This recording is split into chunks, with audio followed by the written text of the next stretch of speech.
በቅርቡ ሀብታም ሰው ምን እንደማደርግልሽ ታውቂያለሽ? እኔ ቀን ሙሉ ሀብታም ማኪያቶ ስጋብዝ ኖሬ ደሃ ሰውን ምን እንደማደርግልህ ልንገር? እባክሽ ደሃ ምንም አያደርግም።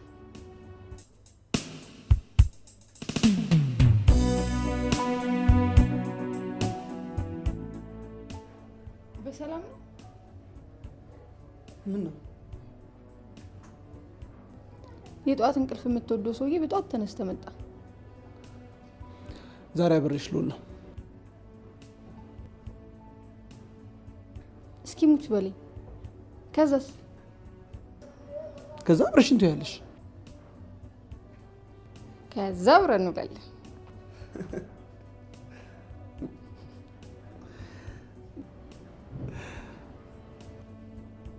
ምን ነው ደበረሽ እንዴ?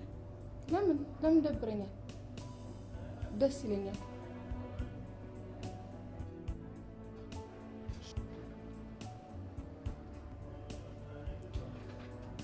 የትኛው ፒሲ ነው ነፃ? ወረፋ ያሰበ ሰው ስለሌለ ደስ ያለ ቦታ ላይ ተቀመጠ። ዛሬ በሀገሪቱ ላይ ያሉ ስራ ቀጣሪ ድርጅቶች አንድ አይቀሩኝም። ሳድን ነው ሙሉ። እኔ ደግሞ ቆንጆ ማኪያቶ ከምሳ በፊት ጋብዛለሁ። እስከ ምሳ ሰዓት ከቆየ ደግሞ በድጋሚ ቆንጆ ማኪያቶ ከምሳ በኋላ ጋብዛለሁ። ምን ነው ምሳን ዞርሻት? ምሳ ቀይዣለሁ። ይበቃናል፣ አብረን እንበላለን።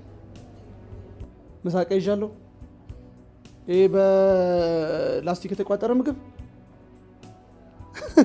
እስኪ በእናትሽ ንገሪ፣ ምን ይላል? ከሀገራችን ሰራተኞች 90% የሚሆኑት ምሳ ቋጥሮ አደሮች እንዳይሰሙ ደረጃችንን ወደ ምሳ ገዝቶ አደር ከፍ ለማድረግ መስሎን ውሃ እየሸጥን የምናድረው ማለት ኢንተርኔት የምንቸረችረው። ሙጥዬ ወይዬ ስሚኝ፣ በቅርቡ ሀብታም ሰው ምን እንደማደርግልሽ ታውቂያለሽ?